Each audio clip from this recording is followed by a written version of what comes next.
complex number. Class has been started. Write down the heading square root of complex number. Square root of any complex number या complex number. किसी भी complex number का हम square root किस तरह से निकालते हैं ये आपको समझना होगा. तो बच्चों आपके दिमाग में ये बात हमेशा होनी चाहिए कि अगर आप किसी भी कॉम्प्लेक्स नंबर का स्क्वायर रूट निकालेंगे तो कॉम्प्लेक्स नंबर का स्क्वायर रूट भी एक कॉम्प्लेक्स नंबर होगा. तो ये बात आपको क्लियर होनी चाहिए. तो लेट्स से आपके पास एक कॉम्प्लेक्स नंबर है, वो कॉम्प्लेक्स नंबर है आपका 7 - 24i. तो बच्चों इस कॉम्प्लेक्स नंबर का आपको स्क्वायर रूट निकालना है. और बच्चों याद रखिएगा, अगर आप किसी कॉम्प्लेक्स नंबर का स्क्वायर रूट निकालना चाहेंगे तो उसका रिजल्ट भी एक कॉम्प्लेक्स नंबर होगा.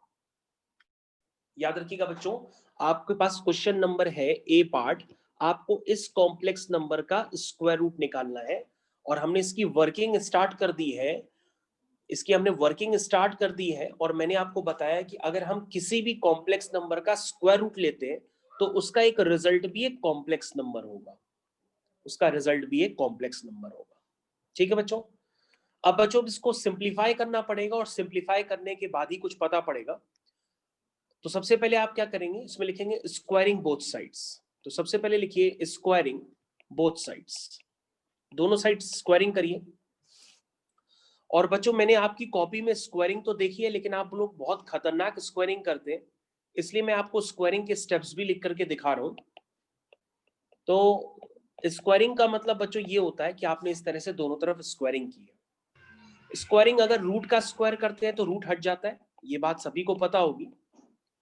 और अगर हम x + iy का होल स्क्वायर करेंगे तो ये हो जाएगा a² + b² + 2ab. तो यहां तक के सारे स्टेप्स आप लोग को क्लियर होंगे. और इसके बाद आपके पास कंसेप्ट काफी इजी है. i² -1 होता है.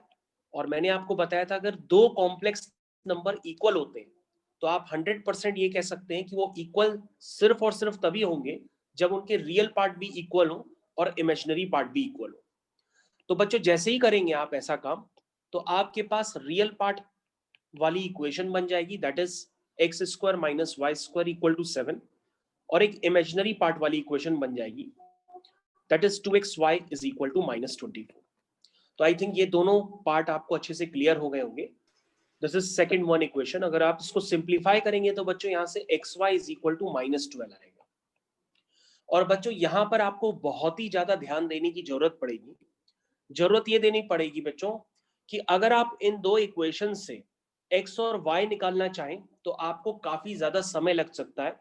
और x और y के पेयर्स भी आपको लेने में डिफिकल्टी होगी कि कौन सा पेयर लें या कौन सा पेयर ना लें. तो बच्चों उसको बात यही से हम डिसाइड कर लेते हैं कि हम x और y के कौन से पेयर लें, कौन से पेयर ना लें.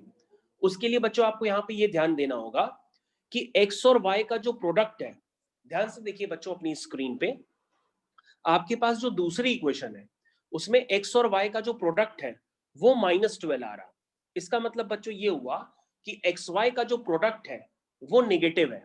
ध्यान से देखिए सभी बच्चों, xy का जो प्रोडक्ट है वो नेगेटिव है. सभी बच्चे ध्यान दीजिए. इसका मतलब xy का प्रोडक्ट तभी नेगेटिव हो सकता है जब x पॉजिटिव हो, y नेगेटिव हो, या y पॉजिटिव हो, x नेगेटिव हो. इसका मतलब आप पेयर्स वो वाले लेंगे xy के सॉल्व करने पर जिसमें x पॉजिटिव हो तो y नेगेटिव हो, या y पॉजिटिव हो तो x नेगेटिव हो. मतलब आपको ऐसा पेयर नहीं लेना होगा जिसमें x और y दोनों पॉजिटिव हो और x और y दोनों नेगेटिव हो. ऐसा होने पर xy का प्रोडक्ट पॉजिटिव आ जाएगा और आपको पॉजिटिव चाहिए नहीं, आपको xy का प्रोडक्ट क्या है, नेगेटिव चाहिए. तो बच्चों जो हम लोग बिगिनिंग में इक्वेशंस बनाते हैं ये इक्वेशंस काफी अपने आप में इंपॉर्टेंट होती हैं क्योंकि आपको यहीं से इंडिकेट करना होता है कि xy का प्रोडक्ट पॉजिटिव है कि नेगेटिव है. अगर पॉजिटिव होता तो हम x और y दोनों के पेयर पॉजिटिव लेते या x और y दोनों के पेयर नेगेटिव लेते, लेकिन ऐसा है नहीं. यहाँ पे xy का प्रोडक्ट नेगेटिव है, इसलिए हम x को पॉजिटिव लेंगे, y को नेगेटिव लेंगे, फिर y को पॉजिटिव लेंगे, फिर x को नेगेटिव लेंगे. ऐसे पेयर्स हम लोग एक्सेप्ट करेंगे. लेकिन बच्चों अभी तो पेयर्स निकले ही नहीं है, तो पहले तो हम लोग पेयर्स निकालते हैं. अब बच्चों इन दो इक्वेशंस को सॉल्व करके आपको किसी भी तरीके से x और y निकालना है. लेकिन अगर आप अपनी तरीके से करेंगे तो आपको हो सकता है समय लग जाए। इसलिए जो एल्गोरिथम बनाई गई है इस काम के लिए, उस एल्गोरिथम को आप फॉलो करिए और अपना क्वेश्चन समय से पहले करिए। तो बच्चों आपको बताया गया है क्वाड्रेटिक इक्वेशंस में भी कि कभी भी आपके पास difference of roots, sum of roots या sum of roots product of roots given होता है तो आप डिफरेंस ऑफ रूट्स की इक्वेशन लिखते हैं। उसी तरीके से बच्चों यहां पर आप एक इक्वेशन कंसिडर कर लीजिए कि x square plus Y square का जो होल स्क्वायर है।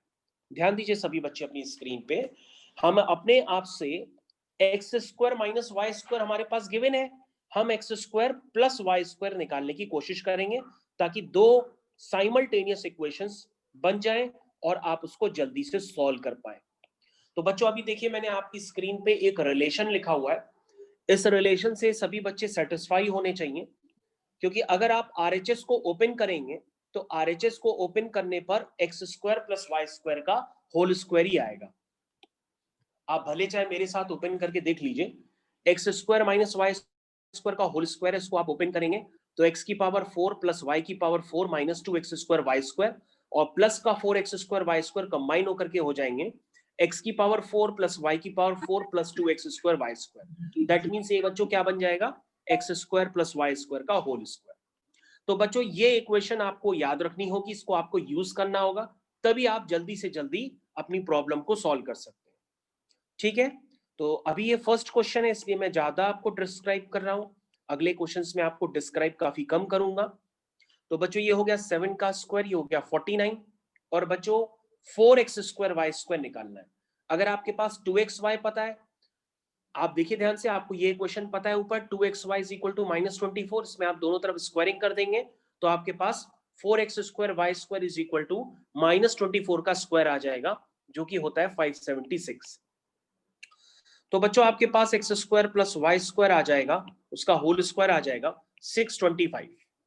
और ध्यान से देखिए बच्चों, आपके पास X square plus Y square is equal to plus minus 25 आएगा, लेकिन आप -25 नहीं लेंगे, आप +25 लेंगे, क्योंकि दो स्क्वायर्स के सम की मिनिमम वैल्यू 0 होती है तो उसकी वैल्यू नेगेटिव तो हो ही नहीं सकती। दो स्क्वायर्स की मिनिमम वैल्यू क्या होती है, 0 होती है, तो नेगेटिव तो हो ही नहीं सकती। इसलिए हम स्क्वायर्स का सम क्या लेते हैं, ऑलवेज पॉजिटिव लेते हैं। इसलिए जब यहाँ पे +-25 आएगा तो आप सिर्फ क्या लेंगे, आप सिर्फ +25 ही लेंगे। अब बच्चों आपके लिए काम ऊपर कर दीजिए। हाँ हाँ, तो अभी मैंने बच्चों कुछ भी नहीं लिखा है, बहुत ही कम पढ़ाया है, मतलब कुछ ज्यादा नहीं पढ़ाया है, मैं एक्सप्लेन काफी कर रहा हूं ताकि आपको समझ में आ जाए। उसके बाद मैं दूसरा क्वेश्चन करूंगा तो आपसे जल्दी हो जाएगा। तो बच्चों आपके पास यहाँ पर दो इक्वेशंस बन गई हैं, अब आप इन दो इक्वेशंस को काफी जल्दी सॉल्व कर सकते हैं बिना मेरी हेल्प के।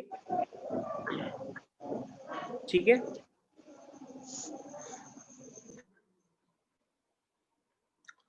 तो बच्चों आपके पास ये दो इक्वेशंस बन गई है। इक्वेशन 1 की तरफ ध्यान दीजिए, -3 इक्वेशन 2 की तरफ ध्यान दीजिए। हाँ हाँ बेटा भी बता रहे हैं। तो बच्चों आपके पास ये दो इक्वेशंस हैं, दो इक्वेशंस की तरफ ध्यान दीजिए और उनको सॉल्व कर लीजिए। जब आप सॉल्व करेंगे एक बार दोनों को ऐड कर लीजिए, एक बार दोनों को सब्ट्रैक्ट कर लीजिए। आपके पास इक्वेशन 1 और ये इक्वेशन 3 दोनों को सॉल्व कर लीजिए, आपके पास x और y के पेयर निकल आएंगे। ठीक है बच्चों, तो एक बार बच्चों x, ध्यान दीजिए सभी बच्चे, एक बार बच्चों x square is equal to 16 आएगा, तो that means x is equal to +-4 हो जाएगा। और बच्चों एक बार y square is equal to 9 आ जाएगा, that means y is equal to +-3 हो जाएगा।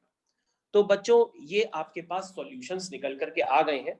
और बच्चों यहीं पे मैंने कहा था कि आपको प्रॉब्लम क्रिएट होगी कि x और y के कौन से पेयर लें। तो बच्चों मैंने आपको पहले ही क्लियर कर लिया कि एक्स वाई का प्रोडक्ट कैसा है, नेगेटिव।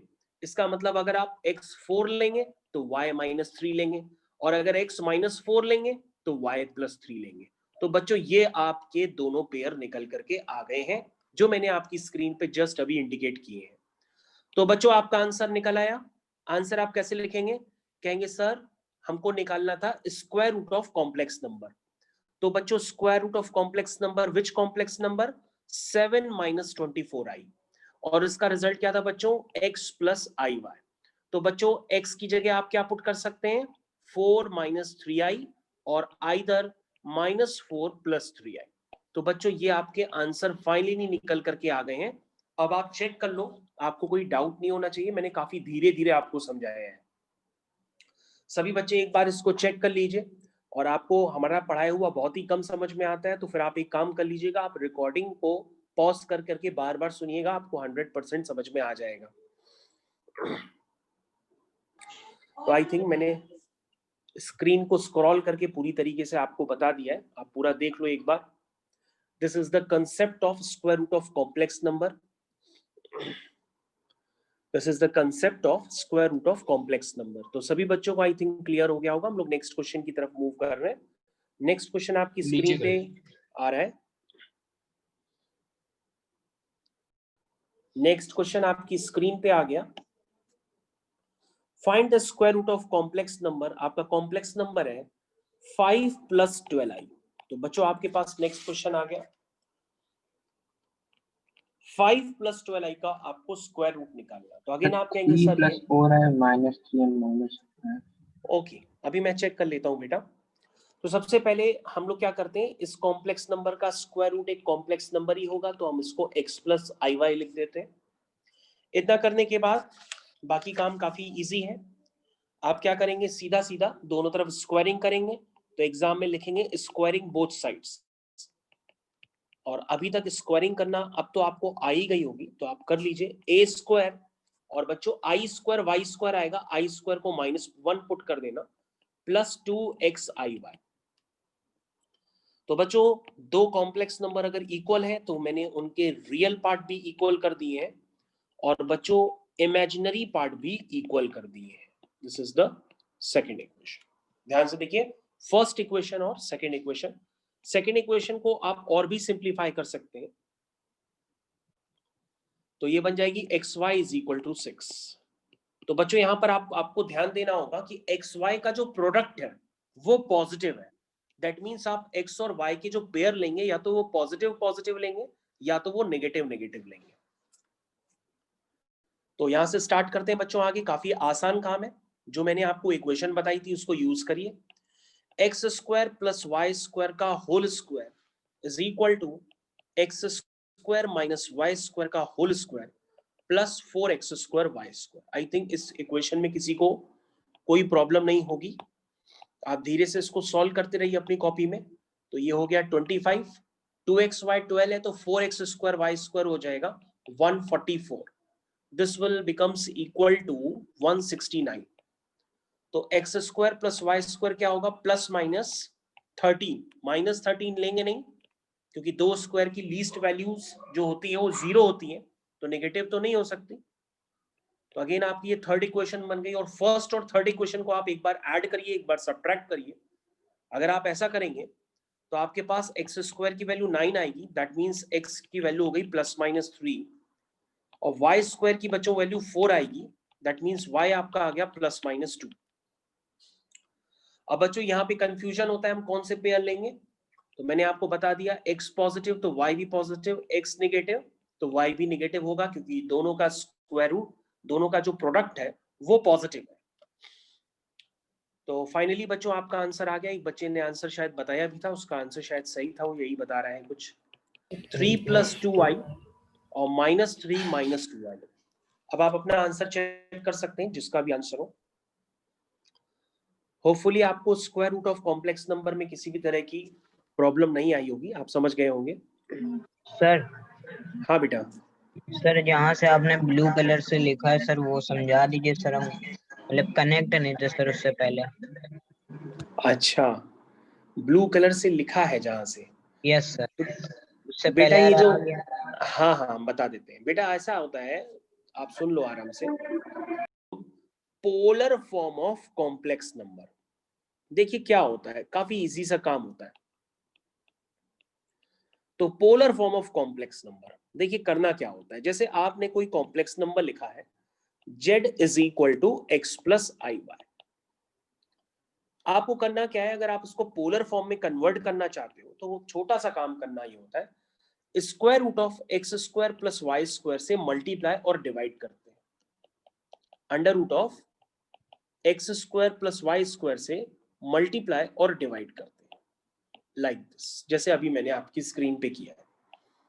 उसके बाद आप इसको इंडिविजुअल ब्रेक कर लीजिए, तो ये बनेगा square root of x square plus Y square into bracket x upon under root of x square plus Y square plus i times y upon under root of x square plus Y square.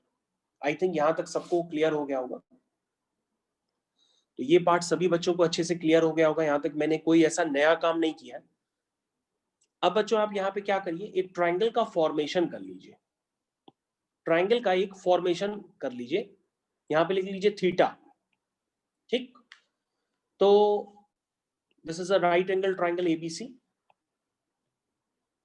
तो बच्चों यहां पर लिख लीजिए x और यहां पे लिख लीजिए y। तो ये हाइपोटेनियस कितना होगा, under root of x square plus Y square. ठीक है बच्चों, तो बच्चों यहां पर अगर आप इसको डिफाइन करेंगे तो आपका पोलर फॉर्म आएगा z is equal to under root of x square plus Y square. और ये जो वैल्यू है बच्चों, ये कॉस थीटा की वैल्यू है, क्योंकि कॉस थीटा होता है बच्चों बेस अपॉन हाइपोटेनियस। ठीक है, और साइन थीटा होता है परपेंडिकुलर अपॉन हाइपोटेनियस। तो बच्चों ये वैल्यूज जब आप पुट करेंगे तो ये बन जाएगा कॉस थीटा प्लस आई साइन थीटा। तो यहां तक आप सभी लोगों को क्लियर होना चाहिए। देख लीजिए एक बार फिर से चेक कर लीजिए, कोई मैंने ऐसा कोई रफ एंड टफ काम नहीं किया। अब बच्चों सारा खेल पता है कहां पर टिका रहता है, इस थीटा पे टिका रहता है। सारा खेल इस थीटा पे टिका रहता है। इस थीटा को बच्चों मालूम है क्या कहते हैं, इस थीटा को हम लोग कहते हैं प्रिंसिपल आर्ग्यूमेंट। क्या कहते हैं, theta is called principal argument. बच्चों पूरे कॉम्प्लेक्स नंबर में जो एंगल होता है ना थीटा, उसको हम लोग आर्ग्यूमेंट के नाम से ही बुलाते हैं। अभी आपकी आदत पड़ जाएगी कुछ दिनों बाद, लेकिन ऐसे याद रखिए कि पूरे कॉम्प्लेक्स नंबर के चैप्टर में ये जो एंगल होते हैं ना, इनको हम लोग आर्ग्यूमेंट के नाम से ही बुलाते हैं। फिलहाल यहाँ पे जो इस आर्ग्यूमेंट है यानी कि थीटा, उसका एक स्पेशल नाम है, उसका नाम होता है प्रिंसिपल आर्ग्यूमेंट। क्योंकि ये जो थीटा है उसको प्रिंसिपल आर्ग्यूमेंट हम इसलिए कहते हैं क्योंकि उसकी रेस्ट्रिक्शन होती है, वो लाई करता है माइनस पाई से पाई के बीच में, जहां पे ये वाला पाई इंक्लूडेड होता है। इस थीटा की एक डिफाइनिंग रिलेशनशिप होती है कि ये जो थीटा होता है बच्चों, ये माइनस पाई से पाई के बीच में ही आपको हर बार लिखना पड़ेगा। तुम आप कहोगे कि सर ये थीटा हर बार इस तरह से सेट कैसे करेंगे, तो उसके लिए कोई प्रॉब्लम नहीं है। उसके लिए कुछ वैल्यूज बनाई गई है, वो वैल्यूज आपको क्वाड्रेंट वाइज याद रखनी पड़ेंगी और आपका आंसर तुरंत निकल आएगा। बाय द वे आपको थोड़ी बातें और भी समझनी पड़ेंगी कि इस ट्राइंगल में tan थीटा क्या है। तुम कहोगे सर tan थीटा जो है वो y बाय एक्स है, तो थीटा क्या है, थीटा है sir tan inverse y by x. अब यहां पे भी कुछ बच्चों को प्रॉब्लम आती है, sir what is tan inverse. अब बेटा क्लास 12th में जब इनवर्स ट्रिग्नोमेट्रिक फंक्शन पढ़ाएंगे तो वहां पे आपको पूरा चैप्टर हम बता देंगे, लेकिन अभी आपको ऐसे याद रखना होगा कि tan theta is equal to y by x. तो tan अगर उधर जाता है तो tan उधर जाके tan इनवर्स हो जाता है। अगर sin theta is equal to y by x होता तो sin उधर जाकर के theta is equal to sin inverse y by x हो जाता। मतलब आप ऐसे तो लिखेंगे नहीं कि tan theta is equal to y by x है तो theta is equal to 1 upon 10 y by x. 1 upon 10 को आप ऐसे समझ लीजिए tan इनवर्स कहते हैं। ये बात आपको ध्यान रखनी होगी। तो अब आपको समझना होगा कि हम इस थीटा में, थीटा तो आप समझ गए tan inverse y by x है, अब हम इस थीटा में ऐसे क्या चेंजेस करें ताकि वो माइनस पाई से पाई के बीच में ही अपनी वैल्यूज दे। अगर आप चेंजेस नहीं करेंगे, कोई मेथड नहीं लगाएंगे, तो आपको हर बार अपना एंगल निकालने के बाद उसको -180 से 180 के बीच में लाई कराना पड़ेगा, तभी आपका पोलर कॉम्प्लेक्स नंबर मान्य होगा, अदरवाइज वो मान्य नहीं होगा। तो बच्चों देखिए आपको करना क्या पड़ता है, अब आप समझिए उस बात को। नेक्स्ट पेज पे मैं चल रहा हूं, उस बात को समझिएगा और एक बात में आपको समझना पड़ेगा कि मैं आपको क्या बताने की कोशिश कर रहा हूं। Let's start. अब आप क्या करिए, एक आर्गन प्लेन बना लीजिए। This is the Argand plane. Argand plane is nothing, आप कार्टेशियन प्लेन को एक आर्गन प्लेन यहाँ पे कहते हैं कॉम्प्लेक्स नंबर में, जिसमें एक्स एक्सेस होती है रियल एक्सेस और वाई एक्सेस होती है इमेजिनरी एक्सेस। तो बच्चों आपके पास कभी भी अगर क्वेश्चन आ जाए कॉम्प्लेक्स नंबर का, तो सबसे पहले कॉम्प्लेक्स नंबर आपका x plus i Y type का होता है। आपको चेक करना पड़ेगा कि x और y अगर दोनों पॉजिटिव होंगे तो वो फर्स्ट क्वाड्रेंट में लाई करेंगे। किसमें लाई करेंगे? फर्स्ट क्वाड्रेंट में। ठीक है ना? तो आपका कोई भी कॉम्प्लेक्स नंबर होगा उसमें एक्स वाई पे पेयर्स पे कंडीशंस बन सकती है। हो सकता है दोनों पॉजिटिव हो, दोनों नेगेटिव हो, एक्स पॉजिटिव हो, वाई नेगेटिव हो, वाई पॉजिटिव हो, एक्स नेगेटिव हो। इसका मतलब वो जो आपका कॉम्प्लेक्स नंबर है वो किसी भी क्वाड्रेंट में हो सकता है, फर्स्ट, सेकंड, थर्ड और फोर्थ, किसी भी क्वाड्रेंट में हो सकता है। लेट्स से अगर आपके पास वो कॉम्प्लेक्स नंबर फर्स्ट क्वाड्रेंट में, तो आपका जो प्रिंसिपल आर्ग्यूमेंट होगा थीटा, वो होगा बच्चों tan inverse mod y by x। अब इसको यूज कैसे करेंगे मैं आपको बताऊंगा, पहले तो आप ये लर्न कर लो। और बच्चों अगर आप सेकेंड क्वाड्रेंट में होंगे तो आपका जो थीटा होगा वो होगा pi minus tan inverse mod y by x। और बच्चों अगर आप थर्ड क्वाड्रेंट में होंगे तो आपका होगा minus pi plus tan inverse mod y by x। This is the principal argument. इसको इस तरह से सेट कर दिया गया है कि आप जो भी एंगल निकालेंगे वो माइनस पाई से पाई के बीच में ही एडजस्ट हो जाएगा बार बार, बस आपको इस तरह से लिखना पड़ेगा।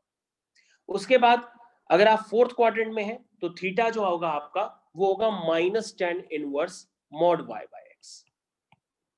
अब यहां पर आपको कुछ बातें समझनी पड़ेंगी कि ये तो हो गया क्वाड्रेंट के हिसाब से कुछ रूल्स कि आप डायरेक्टली प्रिंसिपल आर्ग्यूमेंट इनको देख करके निकाल लीजिए और चेक कर लीजिए कौन से क्वाड्रेंट में कॉम्प्लेक्स नंबर लाई करता है, वही वाला वैल्यू प्रिंसिपल आर्ग्यूमेंट का लगा लीजिए। लेकिन आपको कभी कभी क्या होगा कि हो सकता है कि ऐसा कोई कॉम्प्लेक्स नंबर आ जाए कि जो प्योरली रियल हो। प्योरली रियल का मतलब वो एक्स एक्सिस पे लाई करे, नेगेटिव रियल एक्सिस पे लाई करे, पॉजिटिव इमेजिनरी एक्सिस पे लाई करे, नेगेटिव इमेजिनरी एक्सिस पे लाई करे। तो एक्सिस पे भी आपका लाई कर सकता है आपका कॉम्प्लेक्स नंबर। तो अगर आपका complex number positive real axis पे लाई करेगा तो उसका आर्ग्यूमेंट होगा 0, नेगेटिव रियल एक्सिस पे लाई करेगा तो उसका आर्ग्यूमेंट होगा पाई, पॉजिटिव इमेजिनरी एक्सिस पे लाई करेगा तो उसका आर्ग्यूमेंट होगा pi by 2, negative imaginary axis पे लाई करेगा तो उसका प्रिंसिपल आर्ग्यूमेंट होगा माइनस पाई बाय 2। तो बच्चों मैंने आपका एक्सिस का भी झंझट खत्म कर दिया। अब आप कहोगे सर ये क्वेश्चंस होते कैसे हैं, एक दो करके दिखाइए। तो हम आपको क्वेश्चंस करके दिखाते हैं तो ज्यादा समझ में आएगा। ओके स्टार्ट करते हैं। पहले आप ये क्वाड्रेंट को याद रखिएगा क्योंकि क्वाड्रेंट को मैं यूज करूंगा अभी। देखिए पोलर फॉर्म को जल्दी से जल्दी करने का तरीका, जैसे आपके पास कोई कॉम्प्लेक्स नंबर आ गया -√3 माइनस आई और आपको कहा गया इस कॉम्प्लेक्स नंबर को पोलर फॉर्म में कन्वर्ट करो। तो पोलर फॉर्म सबसे पहले आप सोचोगे कि सर ने बताया क्या था। जब सर ने बताया था पोलर फॉर्म होता है √(x² + y² cos theta plus आई साइन थीटा, ये बताया था सर ने। ये जो √(x² + y² है ये है क्या भैया? ये मॉडुलस है। ये क्या है? मॉडुलस है कॉम्प्लेक्स नंबर का। इसका मतलब क्या हुआ? इसका मतलब ये हुआ कि अगर आपके पास कोई भी कॉम्प्लेक्स नंबर आए तो सबसे पहले आप क्या करेंगे? उसका पोलर फॉर्म निकालने के लिए सबसे पहले आप उसका क्या निकालेंगे? मॉडुलस निकालेंगे। और मॉडुलस निकालने के लिए आपके पास काफी आसान तरीका होता है, square root of real part का स्क्वायर प्लस इमेजिनरी पार्ट का स्क्वायर। तो बच्चों इस कॉम्प्लेक्स नंबर का अगर आप निकालेंगे मॉडुलस तो ये होगा रियल पार्ट का स्क्वायर प्लस इमेजिनरी पार्ट का स्क्वायर। तो ये बच्चों हो गया 3 + 1 4 दैट इज 2, ये आ गया आपका मॉडुलस।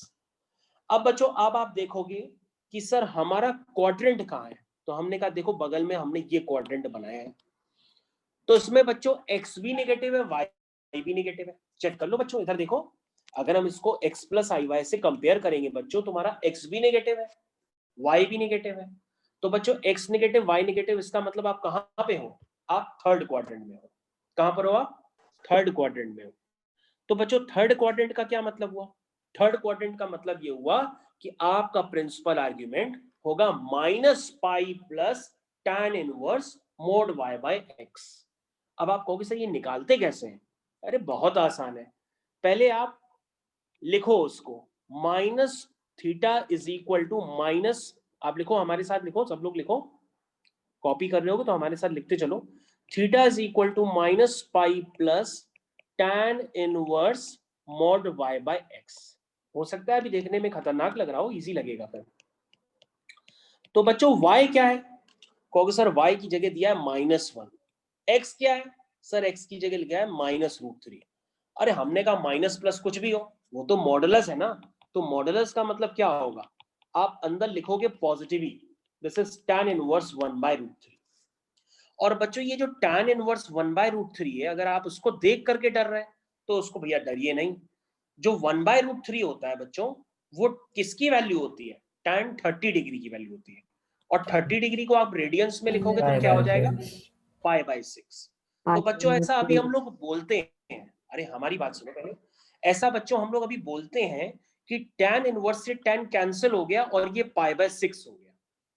ऐसा बच्चों अभी आप बोल सकते हैं, लेकिन क्लास 12th में ऐसा नहीं होता है। अभी तो आप बोल सकते हैं क्योंकि आपने क्लास 12th यानी कि ITF इनवर्स ट्रिग्नोमेट्रिक फंक्शन पढ़ा ही नहीं है, इसलिए अभी हम आपको ज्यादा बता भी नहीं सकते हैं। लेकिन बच्चों आप ऐसे याद रख सकते हो कि tan इनवर्स tan थीटा अगर होता है तो आप उसको थीटा भी लिख सकते हो। तो बच्चों ये tan इनवर्स tan π/6 है, तो आप इसको π/6 लिख सकते हो। या आपने मन में अभी ऐसा सोच सकते हो कि tan इनवर्स से tan कैंसिल हो गया, सिर्फ π/6 बचा, ऐसे भी सोच सकते हो। लेकिन ऐसा होता नहीं है। बस हम ऐसा आपको इसलिए बता रहे हैं क्योंकि मजबूरी है, क्योंकि मैंने अभी आपको ITF नहीं पढ़ाया। ITF क्लास 12th में होता है, बिगिनिंग में, वहां पे पढ़ाएंगे तो आपको पूरी तरीके से समझा देंगे। तो बच्चों ये कितना हो गया? ये हो गया -π प्लस π/6। और -π प्लस π/6 कितना हुआ बच्चों? ये हुआ -5π/6। तो कहोगे सर इतनी तरीके से ये स्टेप्स लिखने पड़ेंगे, यानी कि ओवरऑल आपको ये क्वाड्रेंट याद रखना पड़ेगा, इससे आपका प्रिंसिपल आर्ग्यूमेंट निकल आएगा। और प्रिंसिपल आर्ग्यूमेंट निकल आया तो भैया फिर तो आंसर निकालना कौन सी बड़ी बात है, आंसर तो आपका आ ही गया। क्योंकि आंसर में तो सिर्फ इतना ही लिखना पड़ता है। कितना लिखना पड़ता है? सिर्फ आंसर वो होगा z is equal to mod z times cos theta, ये देखो थीटा, प्लस आई साइन थीटा। थीटा क्या है? -5π/6। ये बच्चों आपका आंसर हो गया। और बच्चों अगर आपने थोड़ी सी ट्रिग्नोमेट्री पढ़ी हो तो आपको पढ़ाया गया होगा कि cos of minus theta cos theta होता है, तो आप इसको cos 5π/6 भी लिख सकते हो। और मैंने भी बताया था कि cos x का ग्राफ एक इवन फंक्शन होता है, y एक्सिस के अबाउट सिमेट्रिकल होता है, इसलिए cos of minus x cos x होता है। लेकिन sin of minus theta minus sine theta होता है, तो आप इसको सिंप्लीफाई करके इस तरह से भी लिख सकते हो। तो ये बच्चों आपका फाइनली आंसर हो गया। This is the polar form of complex. Okay, अभी आपको डिफिकल्ट लगा है तो आप घबराइए नहीं, मैं अभी आपको क्वेश्चंस करा रहा हूं, आपको इजी लगेगा। पहले आप एक काम करो, देखिए सारा तरीका सिर्फ बेस होता है क्वाड्रेंट पे। आप पहले इस क्वाड्रेंट में वैल्यूज लर्न कर लो, आपका सारा काम खत्म हो जाएगा। जैसे बच्चों मैंने आपको डिवीजन नहीं बताया था कॉम्प्लेक्स नंबर का, कि डिवीजन में ये लर्न कर लो, फटाफट आपका डिवीजन हो जाएगा। उसी तरीके से बच्चों आपको ये क्वाड्रेंट वाइज लर्न कर लो, तो आपका पोलर फॉर्म में कोई झंझट बचेगी नहीं। आप तुरंत कोई भी कॉम्प्लेक्स नंबर देखोगे तुरंत पोलर फॉर्म बता दोगे कि इसका पोलर फॉर्म क्या है। ओके, तो मैं आपको एक और क्वेश्चन करके दिखाता हूँ, अभी आप वेट करो। हाँ बेटा, ये सर एक बार स्क्रीन साइड अप कर दीजिए सर। हाँ हाँ कर देंगे। नेक्स्ट क्वेश्चन देखो। नेक्स्ट क्वेश्चन है बच्चों आपके पास z is equal to -2 plus 2i√3। ठीक है बच्चों, ये नेक्स्ट क्वेश्चन है, आपको इसका निकालना है पोलर फॉर्म। अगेन आपके पास मैंने नेक्स्ट क्वेश्चन दिया है। तो बच्चों सबसे पहले क्या करते हैं? मॉडुलस ऑफ z निकालते हैं। वो होता है square root of real part का स्क्वायर प्लस इमेजिनरी पार्ट का स्क्वायर।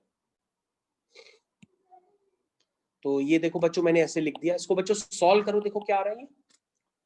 4 आ रहे हैं सर। 4 आ रहा है। 4 आ रहा है। तो बच्चों ये आ गया इसका मॉडुलस। अब बच्चों को पोलर फॉर्म में कन्वर्ट करना है। पोलर फॉर्म का तो सारा झंझट होता है क्वाड्रेंट में। आप क्वाड्रेंट बना लो पहले। तो आप कहोगे सर इसमें x नेगेटिव है और y पॉजिटिव है, तो उसका मतलब ये वाला क्वाड्रेंट हुआ सेकंड क्वाड्रेंट। अब सेकंड क्वाड्रेंट भूल गए हो तो वापस देख लो। Pi minus tan inverse mod Y by X, ये इसका प्रिंसिपल आर्ग्यूमेंट होता है। तो लिखो theta is equal to pi minus tan inverse mod Y by x. अब धीरे धीरे करते चले जाओ। y की वैल्यू क्या है, वो है 2√3। x की वैल्यू क्या है, -2। भाई इसको x प्लस आई वाई से कंपेयर कर लेना, ऐसा ना हो कि समझी ना पाओ एक्स वाई है क्या। तो ये हो गया पाई माइनस, अब मॉड लगा है तो मॉड में माइनस का तो कोई यूज रहा नहीं गया, सिर्फ बचा √3। अब tan 60 होता है √3। अब 60 को 60 ना लिखना, इसको लिखना π/3 इन रेडियंस। तो tan इनवर्स 10 से चला गया, सिर्फ बचा पाई माइनस π/3। कितना हुआ, 2π/3। तो बच्चों आ तो गया प्रिंसिपल आर्ग्यूमेंट, कोई दिक्कत थोड़ी नहीं है क्वेश्चन में। अब आप आंसर लिख लो, z is equal to mod z times cos theta plus I sine theta. अब आप चेक कर लो, आपका आंसर आपकी स्क्रीन पे आ गया है, आप पूरी तरीके से देखिए। z is equal to mod z times cos theta plus I sine theta. Question बच्चों डिफिकल्ट नहीं है, अगर आप उसको डिफिकल्ट बनाओगे तो वो वाकई में डिफिकल्ट लगेगा फिर। ओके, अब मैं आपको सीधा सीधा एनसीईआरटी का ही क्वेश्चन उठा के दे रहा हूं, पहले आप इसको नोट कर लो। वेरी इजी क्वेश्चन, कुछ भी नहीं है इसमें।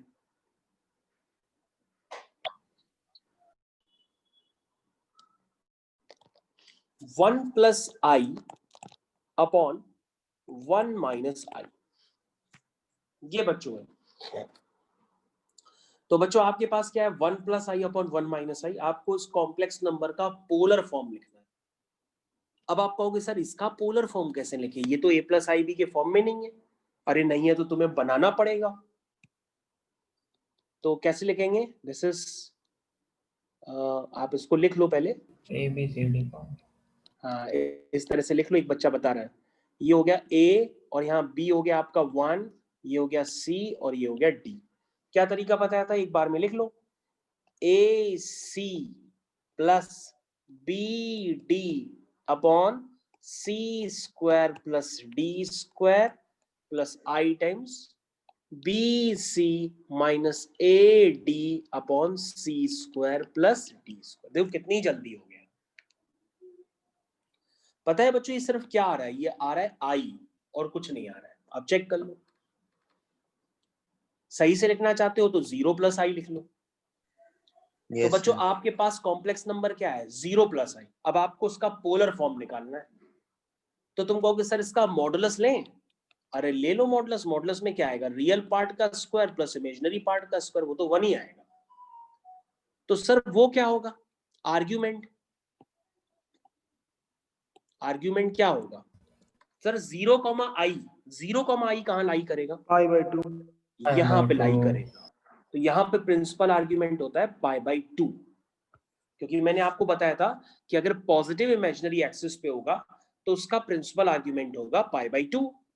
तो क्वेश्चन इज ओवर नाउ। तो अब आप आंसर लिख सकते हैं, z is equal to mod z times cos theta plus I sine theta. तो क्वेश्चन तो बच्चों बहुत इजी लगा होगा आपको, बिल्कुल भी डिफिकल्ट नहीं है। बस सारा खेल आपका प्रिंसिपल आर्ग्यूमेंट पे टिका हुआ है। उसके लिए मैंने आपको क्वाड्रेंट ऑलरेडी बना के दिया है, आप उसको यूज करिए। तो question is, if iz³ plus z square minus z plus i is equal to 0। देखो बच्चों ये एक इक्वेशन गिवन है, okay. Then show that modulus of z is equal to 1। देखिए बच्चों आपके पास एक इक्वेशन गिवन है, और जो बच्चों एग्जाम में जो क्वेश्चन आया था बच्चों, उसमें सिर्फ ये इक्वेशन ही गिवन थी ये, ठीक है ना। और इस इक्वेशन से हमको इंटरप्रेट करना था कि वो इक्वेशन क्या रिप्रेजेंट कर रही है। ये इक्वेशन रिप्रेजेंट कर रही है एक सर्किल को जिसकी रेडियस है 1 यूनिट।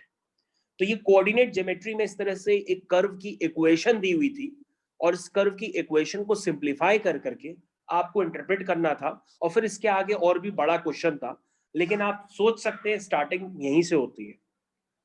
तो बच्चों आपके पास ये इक्वेशन दी हुई है और मैंने आपको छोटा सा क्वेश्चन दिया हुआ है कि इस इक्वेशन से ये निकाल करके दिखाइए कि modulus of z equal to 1 है। तो अभी आप बिगिनर हैं इसलिए मैंने आपको शो दैट करके लिख दिया है कि ये इक्वेशन रिप्रेजेंट कर रही है मॉड z इक्वल टू 1। करते कैसे हैं जरा देखिए, कुछ नहीं करना, आप फैक्टराइज सिंप्लीफाई जो करना जानते हैं उससे करिए, आपसे क्वेश्चन हो जाएगा। ठीक है, तो इस क्वेश्चन को करने से पहले कुछ और बातें भी हैं, वो मेरे को आपको समझानी है, जरा ध्यान दीजिएगा। इस क्वेश्चन को करने से पहले कुछ और बातें भी हैं, मेरे को आपको समझानी है। जैसे बच्चों z is equal to x plus i y होता है, इधर ध्यान दीजिएगा। अगर z is equal to x plus i y होता है तो मॉडुलस ऑफ z क्या होता है? वो होता है square root of x square plus Y square. और अगर हम मॉडुलस ऑफ z स्क्वायर कहें तो वो होगा x square plus Y square. I think इसमें किसी को प्रॉब्लम नहीं होगी। अब बच्चों जरा थोड़ा और ध्यान दीजिएगा। अगर बच्चों आपके पास z दिया है x प्लस आई वाई, ठीक है, हमने आपसे पूछा z स्क्वायर क्या होगा, जरा z स्क्वायर निकालो। तो तुम कहोगे सर दोनों तरफ स्क्वायरिंग कर दो, तो सर ये होगा x square minus y square plus 2x i y, यही आएगा। आप स्क्वायरिंग कर लो, आई स्क्वायर माइनस 1 पुट कर देना। अब हमने कहा बेटा दोनों तरफ जरा मॉडुलस लो, तुम कहोगे सर मॉडुलस लेना है, अभी ले लेते हैं, रुकिए। Under root of sir real part का स्क्वायर प्लस इमेजिनरी पार्ट का स्क्वायर, ये आएगा बच्चों। ठीक है, तो अब बच्चों इसको आप जरा सिंप्लीफाई करो, जरा करो। x की पावर 4 प्लस y की power 4 minus 2x square y square plus 4x square y square. ठीक है, और सिंप्लीफाई करो जरा बच्चों। जब आप सिंप्लीफाई करोगे ना और तो आपको दिखाई देगा ये x square plus Y square का होल स्क्वायर। दैट मीन्स ये जो वैल्यू निकल के आई है ये आ रही है x square plus Y square. तुम कहोगे सर ये क्या है? अरे हम क्या बताएं ये क्या है, खुद चेक करो। ऊपर तुमने क्या लिखा था कि x square plus Y square क्या है, इधर ध्यान दो सभी लोग। X square plus Y square क्या है, इधर ध्यान दीजिए स्क्रीन पे, वो है मॉड जेड का स्क्वायर। क्या है? मॉड जेड का स्क्वायर। तो बच्चों ये एक प्रॉपर्टी होती है, लेकिन ये बुक्स में लिखी नहीं रहती है, लेकिन जब आपके सामने यूज होगी तो आपको तकलीफ बहुत होगी। इसलिए आप इसको प्रॉपर्टी की तरह याद कर लीजिए कि चाहे आप जेड स्क्वायर का मॉडुलस लें, चाहे आप उस स्क्वायर को बाहर निकल के तब मॉडुलस लें, रिजल्ट सेम होता है।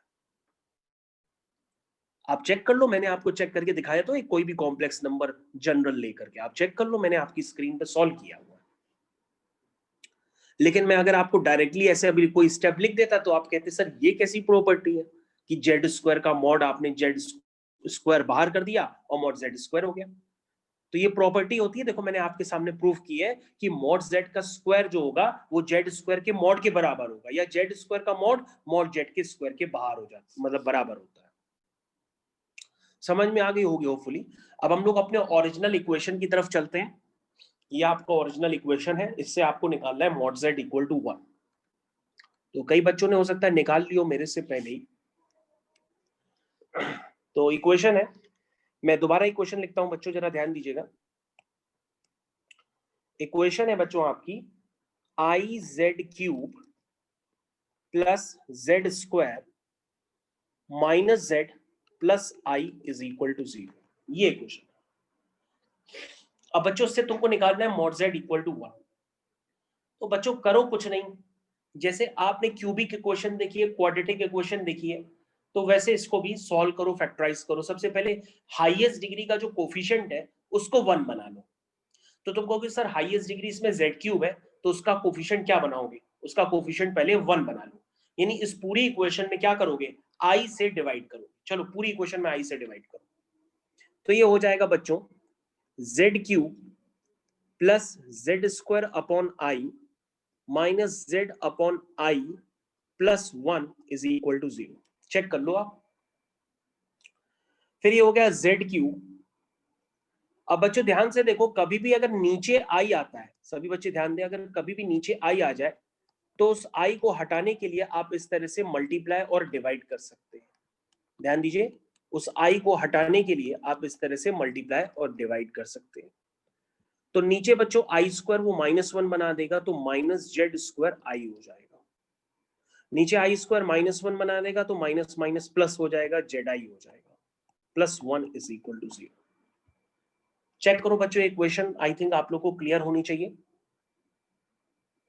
अब बच्चों कुछ नहीं करना, आप अब इसको फैक्टराइज कर लो।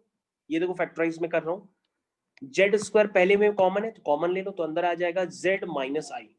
ठीक, तुम कहोगे सर दूसरे में कहां कॉमन है? अरे क्यों नहीं कॉमन है, दूसरे वाले में आई कॉमन ले लो तो अंदर जेड माइनस आई तो आएगा, क्योंकि आई इंटू आई आई स्क्वायर होगा, आई स्क्वायर -1 हो जाएगा, माइनस माइनस प्लस 1 हो जाएगा। समझ में आया? तो डेट मीन्स ये हो गया z माइनस आई, ये हो गया z square plus i is equal to 0। ठीक है, तो मैंने इसके फैक्टर कर लिए। तो इसका मतलब क्या आया कि z i के बराबर आ रहा है, तो ऑब्वियस सी बात है, तो मॉड z कितना हो जाएगा? 1 हो जाएगा। तो यहां से दो फैक्टर्स का प्रोडक्ट 0 है, तो z माइनस आई भी 0 हो गया, है ना, और z स्क्वायर प्लस आई भी 0 हो गया। तो बच्चों अगर z इज इक्वल टू आई हो गया तो आप तो ये लिख सकते हो ना कि mod z is equal to 1 हो गया, क्योंकि i का मॉडुलस तो 1 ही आएगा। और अगर आप दूसरा सॉल्यूशन निकालना चाहो, एक सॉल्यूशन तो ये हो गया, दूसरा सॉल्यूशन भी आप निकाल सकते हो, और z square is equal to minus I हो गया। अगर आप दोनों तरफ मॉडुलस लोगे तो ये क्या बन जाएगा? मॉड इस तरह से बनेगा, माइनस आई का मॉडुलस 1 होगा, माइनस आई का मॉडुलस 1 होगा। और बच्चों इसका क्या मतलब हुआ? इसका मतलब यही तो हुआ कि mod z square equal to 1, और इसका मतलब क्या हुआ? Mod z is equal to 1। अब आप चेक कर लो, हमने जो आपको प्रॉपर्टी बताई थी वो प्रॉपर्टी देखो लास्ट स्टेप में यूज कर ली। सभी बच्चे ध्यान दें, मॉड जेड इक्वल टू 1 आ चुका है, आप पूरी तरीके से इक्वेशन को देख सकते हैं। Mod z is equal to 1 आ चुका है, आप इसको ध्यान से देखिए, क्वेश्चन आपको आई थिंक क्लियर हो गया होगा। Question is easy very. हम लोग दूसरे क्वेश्चन की तरफ चलते हैं।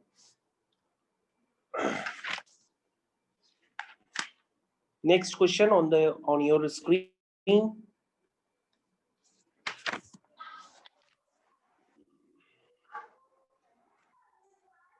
ओके, नेक्स्ट क्वेश्चन आपकी स्क्रीन पे आ रहा है, रेडी हो जाइए। Question is find the real numbers, find real numbers x and y if x minus iy into 3 plus 5y is the conjugate of -6 minus 24i। तो बच्चों ये नेक्स्ट क्वेश्चन आपकी स्क्रीन पे मैंने डाल दिया है। आपको एक्स वाई के पेयर निकालने हैं सच दैट कि एक कॉम्प्लेक्स नंबर दूसरे के कॉन्जुगेट के बराबर है। तो बच्चों एक कॉम्प्लेक्स नंबर अगर दूसरे कॉम्प्लेक्स नंबर के कॉन्जुगेट के बराबर होता है, मान लीजिए एक कॉम्प्लेक्स नंबर Z1 है, दूसरा कॉम्प्लेक्स नंबर Z2 है, लेकिन जो पहला कॉम्प्लेक्स नंबर है Z1 वो दूसरे कॉम्प्लेक्स नंबर के कॉन्जुगेट के बराबर है, तो दैट मींस इसका क्या मतलब हुआ? Z1 is equal to Z2 बार। और बच्चों आज नहीं, कभी भी आपसे कह दिया जाए कि एक कॉम्प्लेक्स नंबर दूसरे कॉम्प्लेक्स नंबर के कॉन्जुगेट के बराबर है, तो आप तुरंत इक्वेशन लिख लिया करिए Z1 is equal to Z2 बार। इसको आप जैसे यूज करेंगे आपका क्वेश्चन सॉल्व हो जाएगा। तो बच्चों पहला कॉम्प्लेक्स नंबर क्या है? वो है x माइनस आई वाई इंटू 3 प्लस 5y। इसको जरा आप सिंप्लीफाई करिए, जरा इसको a प्लस आई बी के फॉर्म में रिप्रेजेंट करिए। तो ये आएगा बच्चों 3x plus 5y plus i times 5x minus 3y। और बच्चों जो दूसरा कॉम्प्लेक्स नंबर है उसका कॉन्जुगेट क्या होगा? उसका कॉन्जुगेट लिखने का मतलब उसमें i को माइनस आई से रिप्लेस कर दीजिएगा, यानी उसका कॉन्जुगेट हो जाएगा -6 प्लस 24y। ठीक है, तो बच्चों इस रिलेशन को यूज करिए, z1 is equal to z2 बार। तो बच्चों ये आपका हो गया 3x plus 5y plus i times 5x minus 3y is equal to, ये कॉम्प्लेक्स नंबर उसके कॉन्जुगेट के बराबर है, तो -6 प्लस 24i। ठीक है, तो दूसरे कॉम्प्लेक्स नंबर के कॉन्जुगेट के बराबर है। तो कॉन्जुगेट आप लिखना जानते हैं। और बच्चों ये आप समझ चुके हैं कि अगर दो कॉम्प्लेक्स नंबर इक्वल होंगे तो उनका रियल पार्ट भी इक्वल होगा, इमेजिनरी पार्ट भी इक्वल होगा। ऐसा करिए और आपके पास y के पेयर निकल करके आ जाएंगे। यह आपकी पहली इक्वेशन है बच्चों, और आपकी दूसरी इक्वेशन भी हम निकाल दे रहे हैं 5x minus 3y is equal to 24। ये बच्चों आपके पास दो इक्वेशंस, इनको सॉल्व करिए और आप आंसर निकालेंगे। चेक कर लीजिए निकाल के, x इक्वल टू 3 आएगा, y इक्वल टू -3 आएगा।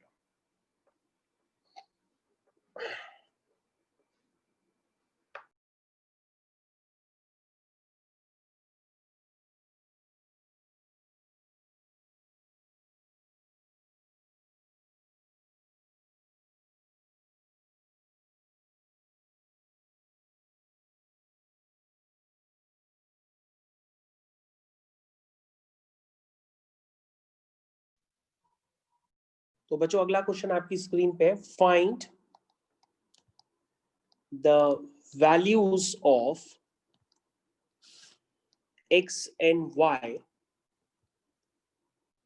for which, find the values of x and y for which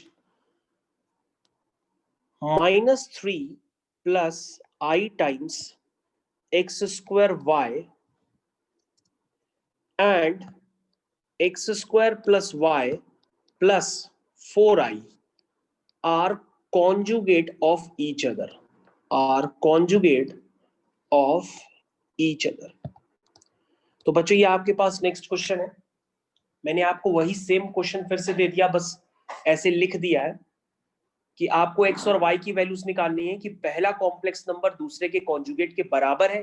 ऐसे भी दिया जा सकता है और ऐसे भी दिया जा सकता है एग्जाम में कि दो कॉम्प्लेक्स नंबर एक दूसरे के कॉन्जुगेट है।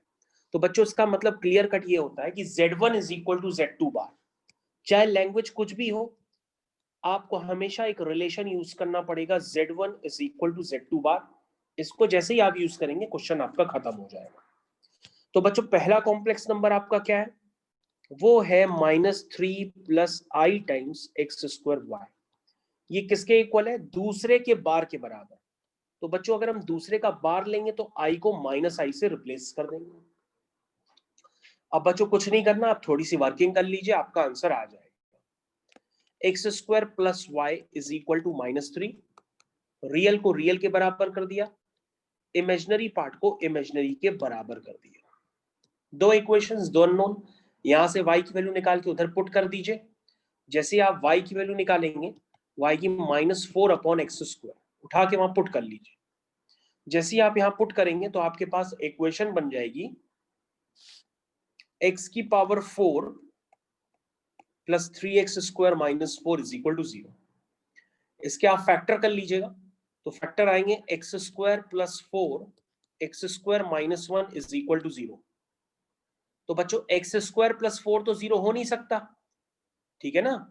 एक्स स्क्वायर प्लस 4 तो 0 हो नहीं सकता, क्योंकि एक्स स्क्वायर की मिनिमम वैल्यू क्या होगी? 0 होगी, और 0 प्लस 4 कभी 0 थोड़ा ना हो सकता। तो 0 कौन सा होगा? एक्स स्क्वायर माइनस 1 0 हो जाएगा, जिससे एक्स की वैल्यू आ जाएगी +-1। और अगर एक्स आएगा +-1 तो आप y निकाल लीजिएगा, ठीक है ना? एक बार x की वैल्यू 1 और -1 जो भी पुट करेंगे, स्क्वायरिंग होने से आपके पास y की वैल्यू आएगी -4 ही आएगी। तो बच्चों आपका फाइनली आंसर आ गया, ये आपका आंसर आ गया। x की वैल्यू 1 है तो y 4 है, एंड x की वैल्यू -1 है तो y आपका -4 है। तो बच्चों ये आपका सॉल्यूशन हो गया। हाँ यस बेटा बताइए। y तो तब भी -4 रहेगा ना, क्योंकि डिनोमिनेटर में तो x² है। हाँ हाँ, -4 ही तो लिखा है, अच्छा यहाँ लिखा नहीं है, लिख दिया। ठीक है बच्चों,